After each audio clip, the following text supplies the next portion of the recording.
আসসালামু আলাইকুম, আমন্ত্রণ জানাচ্ছি মাই টিভি রাতের সংবাদে। আপনাদের সঙ্গে আছি আমি আশিকা। শুরুতেই জানাবো সংবাদ শিরোনাম।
প্রিয় দর্শক, বলছিলাম সংবাদ শিরোনামগুলো।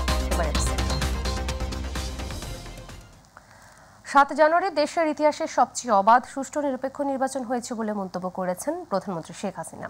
তিনি বলেন, যাদের নির্বাচন করার সক্ষমতা নেই তারাই ভোট বর্জন করে। সকালে গণভবনে থাইল্যান্ড সফর নিয়ে সংবাদ সম্মেলনে তিনি এসব কথা বলেন। অতিবাম ও অতিডান মিলে সরকার উৎখাতে ষড়যন্ত্র করছে, জনগণের সাড়া পাচ্ছে না। 14 দলীয় জোট আরও সক্রিয় হবে বলে জানিয়েছেন আওয়ামী লীগ সভাপতি। রাকিব হাসানের রিপোর্ট। দ্বিপাক্ষিক সফরে থাইল্যান্ডের প্রধানমন্ত্রীর আমন্ত্রণে ইউএনএসকেপের 80তম অধিবেশনে যোগদান সহ 6 দিনব্যাপী থাইল্যান্ড সফরের আদ্যপ্রান্তে তুলে ধরতেই গণভবনে প্রধানমন্ত্রী শেখ হাসিনার এই সংবাদ সম্মেলন। সামগ্রিকভাবে বাংলাদেশের অর্থনৈতিক স্বার্থ সুরক্ষা এবং আঞ্চলিক সম্পৃক্ততা বৃদ্ধির জন্য বাংলাদেশের বিশেষ প্রয়াস হিসেবে এই সফরটি সফল ও ফলপ্রসূ হয়েছে বলে আমি মনে করি। লিখিত বক্তব্য শেষে সাংবাদিকদের প্রশ্নের জবাব দেন তিনি। বলেন, জনগণের ভোটের অধিকার নিশ্চিত করেই অনুষ্ঠিত হয়েছে জাতীয় নির্বাচন। আমার শক্তি হচ্ছে দেশের জনগণ। কাজে জনগণের শক্তির উপরে আমি সবসময় বিশ্বাস করেছি এবং আমি এটাও বিশ্বাস করেছি যে জনগণ যতক্ষণ চাইবে ততক্ষণই থাকবো ক্ষমতায়, কারণ আমরা জনগণের ভোটেই নির্বাচিত হয়ে এসেছি। আমাদের দল তো কোনো ওই অবৈধভাবে ক্ষমতা দখলকারী কোনো ডিক্টেটর, মিলিটারি ডিক্টেটরের পকেট থেকে বের হয়নি। কাজে এখানে জনগণের ইচ্ছার প্রতিফলনটাই ঘটেছে। এখন যারা গণতন্ত্র নাই, ভোটের অধিকার নাই বলে, তারাই তো ভোটের অধিকার মানুষের কেড়ে নিয়েছিল, এটাই তো তারা ভুলে যায়। দ্রব্যমূল্যের ঊর্ধ্বগতি রোধে সরকারের চেষ্টা রয়েছে জানিয়ে প্রধানমন্ত্রী কথা বলেন উপজেলা নির্বাচন নিয়েও। আমাদের কথা হচ্ছে ইলেকশনটা প্রভাব মুক্ত যেন হয়, প্রভাব মুক্ত যেন হয়, মানুষ যেন স্বাধীনভাবে ভোটটা দিতে পারে, সেটাই হচ্ছে আমাদের লক্ষ্য। আবার আমাদের আওয়ামী লীগ যেহেতু আমরা করি, আমাদের অনেকে তো পরিবারে অনেকে তো দীর্ঘদিন ধরে একটা জায়গায় তারা আগেই নির্বাচন করে, মানে যিনি এমপি হয়েছেন তার বহু আগে থেকে নির্বাচন করে, কেউ ইউনিয়ন বোর্ডের চেয়ারম্যান বা ইউনিয়ন কাউন্সিল চেয়ারম্যান, কেউ উপজেলা চেয়ারম্যান, সেরকম তাদের তো ট্র্যাডিশনালি আছে। তাদেরকে আমরা মানা করি কি করে? তবে হ্যাঁ, এটা ঠিক যে হয়তো এক জায়গায় বউকে দিল, আর এক জায়গায় ছেলেকে দিল, আর এক জায়গায় এগুলি আসলে ঠিক না। কর্মীদেরও মূল্যায়ন করা উচিত। আমি সেটাই বলতে চেয়েছি আমাদের নেতা কর্মীদেরকে, যে কর্মীদেরও মূল্যায়ন করা উচিত এবং সেখানে সব কিছু নিজেরাই নিয়ে নেব, একটা আর আমাদের নেতা কর্মীদের জন্য কিছু রাখবো না, এটা তো হয় না। যুদ্ধ পরিস্থিতিকে উস্কে দেয়া আবার মানবাধিকার নিয়ে কথা বলা আমেরিকার দ্বৈত নীতির সমালোচনা করেন সরকার প্রধান। এক জায়গায় মানুষ খুন করলে তারপর আবার তাদেরকে আবার টাকাও দেওয়া হয়, অস্ত্রও দেওয়া হয়, মানুষ হত্যা। আবার অপর জায়গায় দেখা গেলো যে মানবাধিকার নিয়ে। তো এই যে মানবাধিকার সংস্থাগুলি, আমাদের দেশেও তো কত মানবাধিকারের বিরাট বিরাট প্রবক্তারা আছে, তারাও চুপ কেন? সেটা আমারও প্রশ্ন। আমি তাদের কাছে জিজ্ঞেস করি যে তারা চুপ কেন, এখন কথা বলে না কেন, বা তার ব্যবস্থা নেয় না কেন? বা এতগুলি সংস্থা, সেই সাংবাদিক থেকে শুরু করে সবার জন্য তো বিরাট বিরাট আন্তর্জাতিক সংস্থা, কিছু হলে বাংলাদেশে কিছু হলেই তো তারা খুব সোচ্চার, এখন কেন চুপ? রাজনৈতিক জোট 14 দলের সাথে খুব শীঘ্রই বৈঠক হবে বলেও জানান আওয়ামী লীগ সভাপতি। 14 দল তো অবশ্যই আছে, থাকবে না কেন? তাদের সাথে আমাদের সবসময় যোগাযোগ আছে, যোগাযোগ নেই তা তো না। এখন 2-4 জন বিক্ষিপ্ত কী বলছে আমি জানি না, কিন্তু আমাদের যিনি সমন্বয় করেন আমির হোসেন আমু সাহেবের উপরেই দায়িত্ব দেওয়া আছে দলের পক্ষ থেকে, তিনি যোগাযোগটা রাখেন এবং আমি খুব শীঘ্রই তাদের সাথে আবার বৈঠকও করব। রাকিব হাসান, মাই টিভি, ঢাকা। আমাদের উপদেষ্টা কমিটি। শুরু হয়েছে দ্বাদশ জাতীয় সংসদের দ্বিতীয় অধিবেশন। প্রথম দিনেই সংসদে উত্থাপিত হলো শোক প্রস্তাব। ঝিনাইদহের সংসদ সদস্য আব্দুল হাইয়ের মৃত্যুতে শোক প্রস্তাবের উপর আলোচনা করেন সংসদ নেতা প্রধানমন্ত্রী শেখ হাসিনা। এ সময় তিনি বলেন, অনেক সংগ্রামের পথ বেয়েই আওয়ামী লীগ ক্ষমতা এসেছে, আর ক্ষমতা এসেছে বলেই মানুষের ভাগ্যের পরিবর্তন এবং দেশের উন্নয়ন হয়েছে।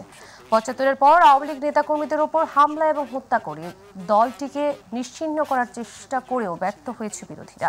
সবাইকে সাথে নিয়ে একটি উন্নত সমৃদ্ধ দেশ গড়ে তোলাই আওয়ামী লীগ সরকারের লক্ষ্য বলে জানান প্রধানমন্ত্রী। স্কুল জীবনে সার্বিক উন্নয়নে তার যে আন্তরিকতা ছিল, এবং আমি যখন 2009 সালে সরকার গঠন করি তখন মৎস্য প্রাণী সম্পদ মন্ত্রণালয়ের প্রতিমন্ত্রীর দায়িত্ব তাকে দিয়েছিলাম। ওই অঞ্চলটায় যাতে আমাদের কৃষি উৎপাদন বা এই মৎস্য উৎপাদন সমস্ত উৎপাদন হয়, সেই সাথে সাথে সারা বাংলাদেশে অত্যন্ত আন্তরিকতার সাথে তিনি দায়িত্ব পালন করেছেন। বাংলাদেশের বিভিন্ন অঞ্চলেও গেছেন মৎস্য উৎপাদনের বৃদ্ধি করার ক্ষেত্রে। সেই সময় থেকে আমরা যে কাজগুলি করেছিলাম তাতে তার অত্যন্ত আন্তরিকতার সাথে তিনি দায়িত্ব পালন করেছিলেন। প্রভাবশালীরা নির্বাচনে কোনো রকম প্রভাব বিস্তারের চেষ্টা করলে তাদের ছাড় দেওয়া হবে না। তিনি এমপি মন্ত্রী যেই হন না কেন তার বিরুদ্ধে ব্যবস্থা নেওয়া হবে বলে মন্তব্য করেছেন নির্বাচন কমিশনার রাশেদা সুলতানা। তিনি বলেন, নির্বাচনী আইন যারা মানবেন না তাদের বিরুদ্ধে নির্বাচন কমিশন আইনি ব্যবস্থা নেবে। নির্বাচন কমিশন কিন্তু এত দুর্বল নয়। দুপুরে ৬ষ্ঠ উপজেলা পরিষদ সাধারণ নির্বাচন নিয়ে পাবনা জেলার সকল উপজেলার প্রার্থীদের সাথে মতবিনিময় সভায় প্রধান অতিথির বক্তব্যে এসব কথা বলেন তিনি। আমরাও কিন্তু আপনাদের দিকে নজরদারিতে আছি, এবং কমিশন কিন্তু এত দুর্বল কমিশন না যে আপনারা করে যাবেন আর কমিশন শুধু দেখে যাবেন। না, কমিশনও ব্যবস্থা নেবে, নিয়ে থাকে, ব্যবস্থা নেওয়া হচ্ছে, চলমান, অনেক ব্যবস্থা চলমান। আসন্ন উপজেলা নির্বাচনে যারা অংশ নেবেন তারা আওয়ামী লীগকে শক্তিশালী করতে চায় এবং জনবিচ্ছিন্ন সরকারের পক্ষেই কাজ করছে মন্তব্য করে এই নির্বাচনে বিএনপির কেউ অংশ নিলে তাদের বিরুদ্ধে সাংগঠনিক ব্যবস্থা নেওয়া হচ্ছে বলে জানিয়েছেন দলটির সিনিয়র যুগ্ম মহাসচিব রুহুল কবির রিজভী। রাজধানীর বাড্ডায় তাপদাহে শ্রমজীবী মানুষের মাঝে সুপেয় পানি এবং খাবার স্যালান বিতরণ অনুষ্ঠানে তিনি এসব মন্তব্য করেন। জাতীয় নির্বাচনের ভোটারদের মতো উপজেলা নির্বাচনও প্রত্যাখ্যান করার আহ্বান জানান বিএনপির এই নেতা। বিএনপি ৭ই জানুয়ারির নির্বাচন বর্জন করেছে, এই দামি উপজেলা নির্বাচন বর্জন করেছে। আমাদের যদি কেউ এই নির্বাচনে অংশগ্রহণ করে তাদের বিরুদ্ধে সাংগঠনিক ব্যবস্থা নেওয়া হবে। এটি দামি নির্বাচন, এই নির্বাচন প্রত্যাখ্যান করবে। তীব্র তাপদাহের পর অবশেষে চট্টগ্রামে এসেছে স্বস্তির বৃষ্টি। সবচেয়ে বেশি বৃষ্টি হয়েছে কুতুবদিয়ায় ২৮ মিলিমিটার। তবে বিভিন্ন অঞ্চলে বয়ে যাওয়া তাপপ্রবাহের মধ্যেও আজ থেকে বৃষ্টি হতে পারে বলে জানিয়েছেন আবহাওয়াবিদ AK নাজমুল হক। বৃষ্টির ফলে তাপমাত্রা কিছুটা কমে আসলেও ১০ মের পর তা আবার বাড়তে পারে। এছাড়া চলতি মাসে হতে পারে ঘূর্ণিঝড়ও। আবু সাইদ রিপোর্ট। তীব্র গরমে ওষ্ঠাগত জনজীবন। তাই তো বিশেষ করে গরম যেন মরার ওপর খাড়ার ঘা হয়ে দাঁড়িয়েছে নিম্ন আয়ের খেটে খাওয়া মানুষজনের। খুব গরম লাগছে তো এই জন্য ছায়ায় দাঁড়িয়ে আছি। গরমে গাড়ি চলা যায় না, গরমের তাপটাই খুব, আজ মানুষ কম রিস্কে উঠতেছে। আবহাওয়া অধিদপ্তরের তথ্য অনুযায়ী চলতি মে মাসের দীর্ঘমেয়াদী পূর্বাভাস দিয়েছে। পূর্বাভাসে বলা হয়েছে মে মাসে স্বাভাবিক বৃষ্টি হতে পারে। দেশের চট্টগ্রাম ও সিলেট, ঢাকা, ময়মনসিংহ সহ বরিশালের কোথাও কোথাও ১ থেকে ৩টি মৃদু থেকে মাঝারি এবং ১ থেকে ২টি তীব্র তাপপ্রবাহ বয়ে যেতে পারে। হতে পারে শিলাবৃষ্টিও। এমন পরিস্থিতিতে কি বার্তা দিলেন আবহাওয়াবিদ AK নাজমুল হক? আর দেশের পশ্চিমাঞ্চলে তাপমাত্রা হ্রাস পেতে পারে ১ থেকে ২ ডিগ্রি সেলসিয়াস। অপরিবর্তিত থাকবে সারা দেশের রাতের তাপমাত্রাও। আমরা আশা করছি যে আজকে ঢাকা বিভাগের ইস্টার্ন পার্টেও বৃষ্টিপাত হওয়ার সম্ভাবনা রয়েছে। এই সময়ের বৃষ্টিপাতের বৈশিষ্ট্যই হচ্ছে অস্থায়ীভাবে দমকা অথবা ঝোড়ো হওয়া সহ বৃষ্টি থাকবে। আধা ঘন্টা থেকে ১ ঘন্টা এই সময়ের মধ্যেই বৃষ্টিপাত হওয়ার চান্স আছে। সেই সাথে কোথাও কোথাও শিলাবৃষ্টিও হতে পারে। পশ্চিমাঞ্চল, খুলনা, রাজশাহী বিভাগের অঞ্চলগুলোতে যে তীব্র থেকে অতি তীব্র তাপপ্রবাহ বয়ে চলেছে, এই সিভিয়ারিটি কিছুটা কমে আসতে পারে। আর প্রচণ্ড তাপপ্রবাহ কমাসহ কবে নাগাদ বৃষ্টিপাতের সম্ভাবনা রয়েছে তার ব্যাখ্যাসহ কিছু কিছু অঞ্চলে হিটওয়েভ অ্যালার্ট প্রসঙ্গেও কথা বলেন তিনি। তবে ৩ মে থেকে কমবে তাপমাত্রার পারদ। আর আমরা আশা করছি যে ঢাকা বিভাগে যে তাপপ্রবাহ রয়েছে সেটাও ইন্টেন্সিটি কিছুটা কমে আসার সম্ভাবনা রয়েছে। 3 তারিখের পরে ঢাকা থেকে ইস্টার্ন পার্টে বৃষ্টিপাত হওয়ার সম্ভাবনা রয়েছে এবং সেই এলাকাগুলোতে হিটওয়েভ এরিয়া কমে যেতে পারে। দেশের চলমান তাপপ্রবাহ থেকে রক্ষা পেতে হলে আবহাওয়া অধিদপ্তরের যে পূর্বাভাস দেওয়া হয়েছিল আগামীকালকা থেকে বৃষ্টিপাত এবং কালবৈশাখী ঝড় হবে, সেটি যদি হয় তাহলে জনমনে কিছুটা হলেও স্বস্তি ফিরে আসবে, এমনটাই মনে করছেন আবহাওয়াবিদরা। অবস্থিত অপু, মাই টিভি, ঢাকা। তীব্র গরমে বরগুনায় বৃদ্ধি পেয়েছে ডায়রিয়ার প্রকোপ। চলতি মাসে 1000-এরও বেশি রোগী ডায়রিয়ায় আক্রান্ত হয়ে হাসপাতালগুলোতে ভর্তি রয়েছেন। এসব রোগীর মধ্যে অধিকাংশই শিশু ও বয়স্ক। অতিরিক্ত রোগীর চাপে চিকিৎসা দিতে হিমশিম খাচ্ছে হাসপাতাল কর্তৃপক্ষ। বরগুনা প্রতিনিধি শফিকুল ইসলাম স্বপনের রিপোর্ট, জানাচ্ছেন ইলিয়াস কমল। তীব্র তাপদাহে গত 7 দিনেই ডায়রিয়া আক্রান্ত হয়ে বরগুনা জেনারেল হাসপাতালে ভর্তি হয়েছেন প্রায় 400 রোগী। হঠাৎই ডায়রিয়া আক্রান্তের সংখ্যা বেড়ে যাওয়ায় হাসপাতালে শয্যা সংকট দেখা দিয়েছে। বাধ্য হয়ে হাসপাতালের মেঝেতে বিছানা পেতে চিকিৎসা নিচ্ছেন রোগীরা। মোটামুটি সব তো কিনে নিতে হয়, এখন তো সুস্থ বুঝতেছি না। অতিরিক্ত রোগী ভর্তি হওয়ায় হাসপাতালে নিত্য প্রয়োজনীয় ওষুধের সংকট দেখা দিয়েছে। আইভি স্যালাইন ছাড়া অন্য ওষুধপত্র বাইরে থেকে কিনতে হচ্ছে বলে জানান রোগীরা।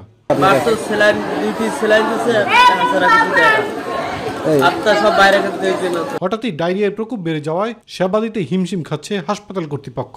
পর্যন্ত গত 1 মাসে 1300-র মতো ডায়রিয়া রোগী এখানে ভর্তি হয়েছে এবং চিকিৎসা নিয়ে সুস্থ হয়ে ফিরেছে। এখানে শিশু এবং বৃদ্ধ রোগীর ডায়রিয়ার প্রকোপই বেশি। তাপমাত্রা কমে এলে গরমজনিত রোগের প্রাদুর্ভাব কমবে আশা চিকিৎসকদের। Ilias Kamal, my TV. জাল মৃত্যু সনদ তৈরির অভিযোগে মিরপুর মডেল থানার মামলায় child and old age care আশ্রমের চেয়ারম্যান মিল্টন সামাদ্দারের 3 দিনের রিমান্ড মঞ্জুর করেছেন আদালত। বৃহস্পতিবার তাকে আদালতে হাজির করে পুলিশ। এরপর তাকে 7 দিনের রিমান্ডে নিতে আবেদন করেন তদন্ত কর্মকর্তা ডিবি পুলিশের উপপরিদর্শক মোহাম্মদ কামাল হোসেন। শুনানি শেষে ঢাকার অতিরিক্ত চিফ মেট্রোপলিটন ম্যাজিস্ট্রেট তোফাজ্জল হোসেনের আদালত তার 3 দিনের রিমান্ড মঞ্জুর করেন। মিল্টন সামাদ্দারের বিরুদ্ধে এখন পর্যন্ত 3টি মামলা দায়ের করা হয়েছে। বুধবার রাতে রাজধানী মিরপুর এলাকায় অভিযান চালিয়ে মিল্টন সামাদ্দারকে গ্রেফতার করে ঢাকা মহানগর গোয়েন্দা পুলিশ। প্রসিকিউশন পক্ষ থেকে যে অভিযোগ তুলেছে যে ধারা হলো 420, 467, 468, 471, 420 মানে প্রতারণা।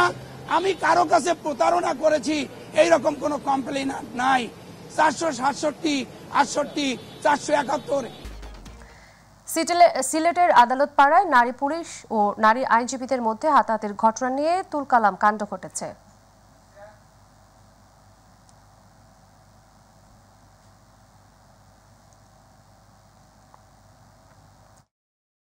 আদালত পাড়ায় নারী পুলিশ ও নারী আইনজীবীদের মধ্যে হাতাহাতির ঘটনা নিয়ে তুলকালাম কাণ্ড ঘটেছে। পুলিশের অভিযোগ, মারধরে পুলিশের 2 সদস্য আহত হয়েছেন। এই ঘটনায় আজ দিনভর আদালত পাড়ায় আইনজীবী ও পুলিশ মুখোমুখি অবস্থানে ছিলেন। আইনজীবীরা আদালত চত্বরে মিছিলের সমাবেশও করেছেন। প্রত্যক্ষদর্শীরা জানায়, দুপুরে শাহপরান রহমত আলাইসাল্লাম থানা এসআই শামীম খাতুনের কাছে সিলেট জেলা আইনজীবী সমিতির সদস্য কাজী সেবা বেগম একটি মামলার নথি দেখতে চান, কিন্তু শামীমা খাতুন নথি দেখাতে রাজি হননি। এ নিয়ে এসআই শামীমা খাতুন ও তার পাশে থাকা কনস্টেবল বিউটি পুরকায়স্তের সাথে বাকবিতণ্ডায় জড়ান অ্যাডভোকেট কাজী সেবা বেগম। এ সময় তাদের মধ্যে হাতাহাতি হয়। এ ঘটনার পর 2 পক্ষের মধ্যে উত্তেজনা ছড়িয়ে পড়ে।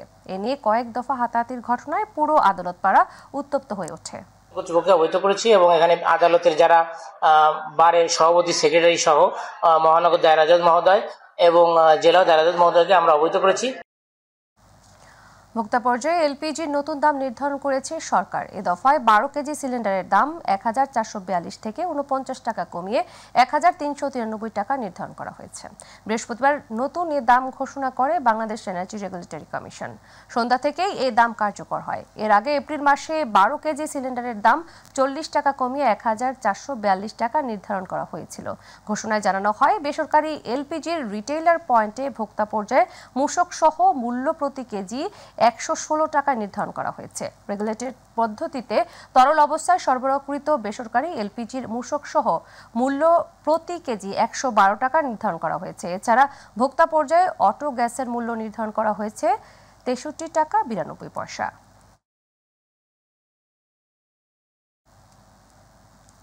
দেশের অর্থনীতি, পণ্য সরবরাহ এবং আমদানি রপ্তানিকে আরও গতিশীল করবে জাতীয় লজিস্টিক নীতি 2024। দুপুরে রাজধানী বঙ্গবন্ধু সম্মেলন কেন্দ্রে জাতীয় লজিস্টিক নীতি অবহিতকরণ অনুষ্ঠানে একথা জানান শিল্পমন্ত্রী নুরুল মজিদ মাহমুদ হুমায়ুন। তিনি জানান 2041 সালে বাংলাদেশ এই নীতিমালার উপর ভিত্তি করে উন্নত রাষ্ট্রের কাতারে পৌঁছবে। মহিবুল কাদেরের প্রতিবেদনে বিস্তারিত। বাংলাদেশের প্রেক্ষিত পরিকল্পনা 2041 অর্জনে সার্বিক বাণিজ্য সম্প্রসারণ, রপ্তানি বহুমুখীকরণ, শিল্পের বিকেন্দ্রীকরণ ও আন্তর্জাতিক বাণিজ্যে সক্ষমতা ধরে রাখা সহ নানা বিষয়ে সম্প্রতি জাতীয় লজিস্টিক নীতি 2024 প্রণয়ন করেছে সরকার। লজিস্টিক নীতিমালাটা আমি ক্যাবিনেট মিটিংয়ে যাওয়ার আগে একবার পড়েছি এবং আই ওয়াজ সো এক্সাইটেড।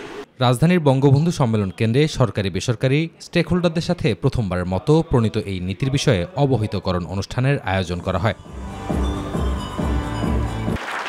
অনুষ্ঠানে প্রধান অতিথির বক্তব্যে শিল্পমন্ত্রী নুরুল মজিদ মাহমুদ হুমায়ুন জানান, লজিস্টিক নীতিমালায় দেশের অর্থনীতিকে আরও গতিশীল করবে।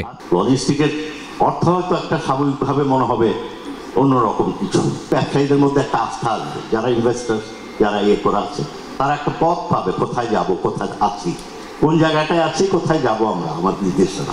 বিশেষ অতিথি তথ্য ও সম্প্রচার প্রতিমন্ত্রী মোহাম্মদ আলী আরাফাত জানান, এই নীতিমালায় বাংলাদেশের আন্তর্জাতিক বাজারে নতুন সক্ষমতার পরিচয় দেবে। কিন্তু শুধু এক্সপোর্ট ইম্পোর্ট ডোমেস্টিক বিজনেস তা নয়, আমি দেখেছি এখানে মানব সম্পদ উন্নয়নের ক্ষেত্রে হিউজ কন্ট্রিবিউশন থাকবে এটা ইমপ্লিমেন্ট করতে পারলে। আমাদের শিক্ষা খাতে, স্বাস্থ্য খাতে, সকল ক্ষেত্রে এটা একটা হিউজ কন্ট্রিবিউশন থাকবে এবং এই পলিসিটা implementation by itself will create lots of employments. Mohibul Kader, my TV, Dhaka. এবারে আমাদের কৃষি।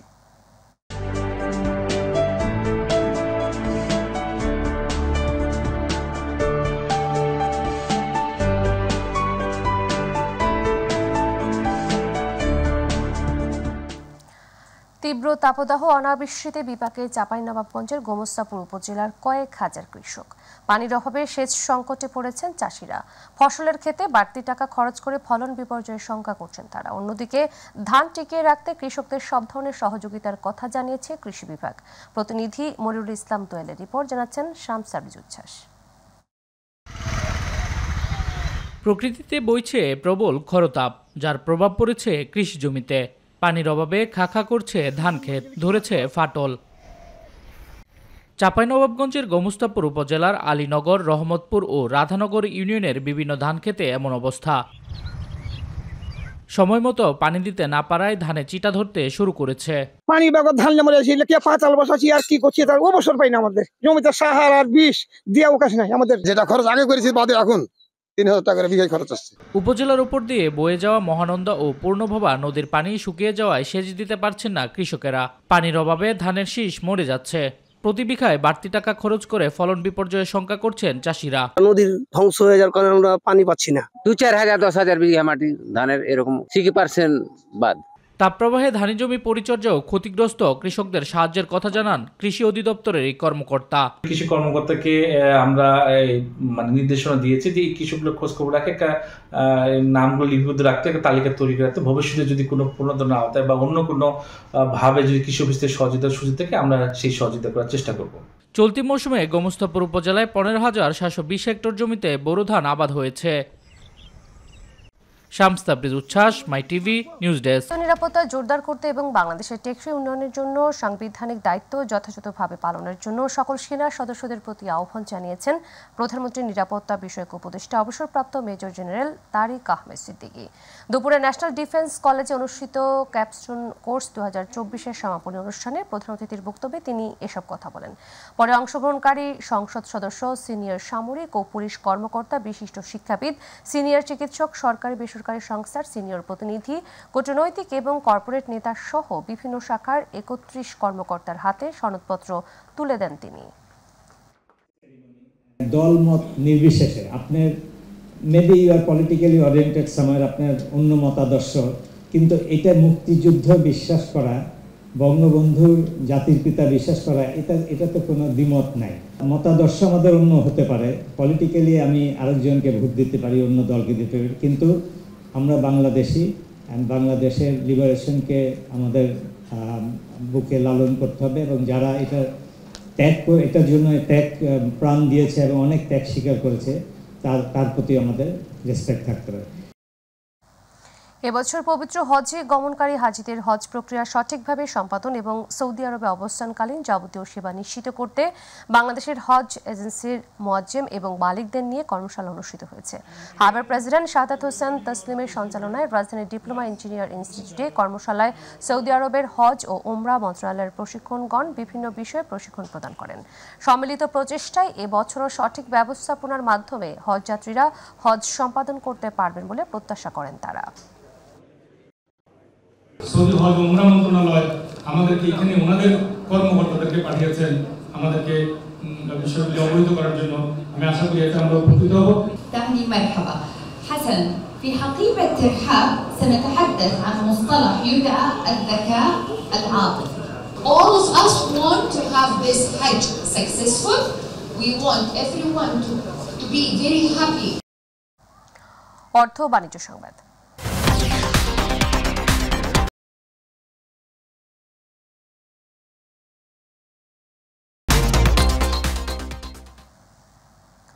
তারকাদের ঝলমলে উপস্থিতিতে লাক্সের 100 বছর উদযাপন উপলক্ষে ব্র্যান্ডটির নতুন ফর্মুলার সাবান এনেছে ইউনিলিভার বাংলাদেশ লিমিটেড। সোমবার রাতে দেশের লাক্স তারকাদের উপস্থিতিতে ঢাকার রেডিসন ব্লু হোটেলে বহুজাতিক এই কোম্পানির নতুন ফর্মুলার লাক্স সাবান উন্মোচন করা হয়। অনুষ্ঠানে জানানো হয় নতুন ফর্মুলার এই সাবান ভিটামিন সি ও ভিটামিন ই যুক্ত। অনুষ্ঠানে গুলশান আরা, আক্তার চম্পা, শামিমারা নিপা, সুবর্ণা মুস্তাফা, আফসানা মিমি, অপি করিম, রুমানা রশিদ ঈশিতা, কুসুম শিকদার, মেজাবিন চৌধুরী, জাকিয়া বাড়ি মম এবং বিদ্যা সিনহা মিমকে একত্রিত করা হয়েছিল, যাদের যুগ যুগ ধরে লাক্সের উত্তরাধিকার অংশ হওয়ার স্বীকৃতি স্বরূপ পুরস্কৃত করা হয়। ইউনিলিভার বাংলাদেশ লিমিটেডের চেয়ারম্যান ও managing director Javed Akhtar, personal কেয়ারের মার্কেটিং ডিরেক্টর নীলুষী জয়তিলেকে এবং ইউবিএল এর ম্যানেজমেন্ট কমিটির সদস্যরা তারকাদের পুরস্কার তুলে দেন।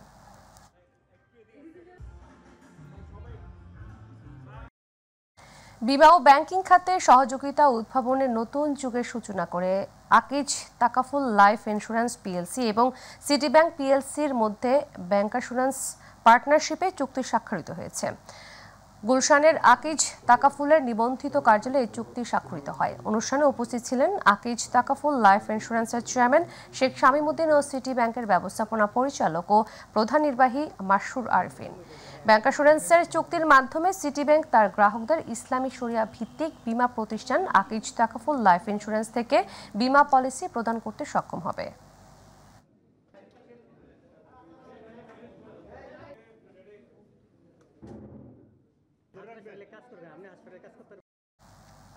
প্রবাসের সংবাদ।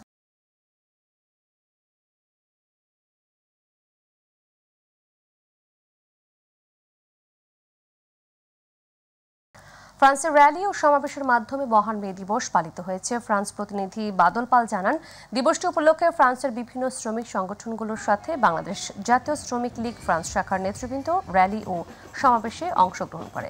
এ সময় র্যালিতে অন্যান্যের মধ্যে অংশগ্রহণ করেন বাংলাদেশ জাতীয় শ্রমিক লীগ অল ইউরোপিয়ান শাখার কোঅর্ডিনেটর মিজান চৌধুরী মিন্টু, বাংলাদেশ জাতীয় শ্রমিক লীগ ফ্রান্স শাখার উপদেষ্টা এস.এ. শহীদ ভাট তাহের, সাধারণ সম্পাদক আলামিন খান, রাসুমিয়া সহ আর অনেকে। ঐতিহাসিক রিপাবলিক চত্বর থেকে বাস্তিল পর্যন্ত বিভিন্ন শ্রমিক সংগঠনের কয়েক লাখ লোকের বিশাল র্যালি থেকে বিভিন্ন শ্রমিক সংগঠনগুলো প্যালেস্টাইনের জাতীয় পতাকা হাতে বয়কট ইসরায়েল স্লোগান দেয়। সংবাদের শেষ প্রান্তে আমরা, তবে যাবার আগে সংবাদ শিরোনামগুলো জানিয়ে দিচ্ছি আরো একবার।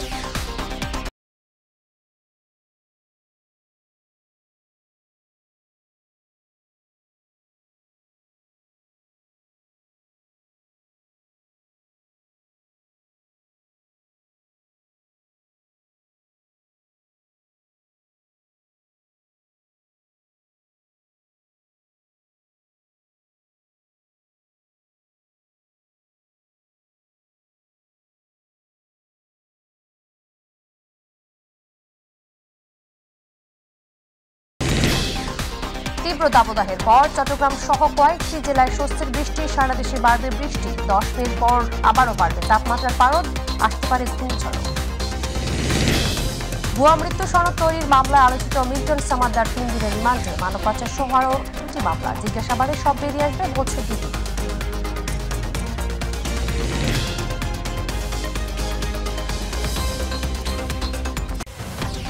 দর্শক ধন্যবাদ সাথে থাকার জন্য। এছাড়া ইউটিউবে মাই টিভির সংবাদ পেতে ভিজিট করুন।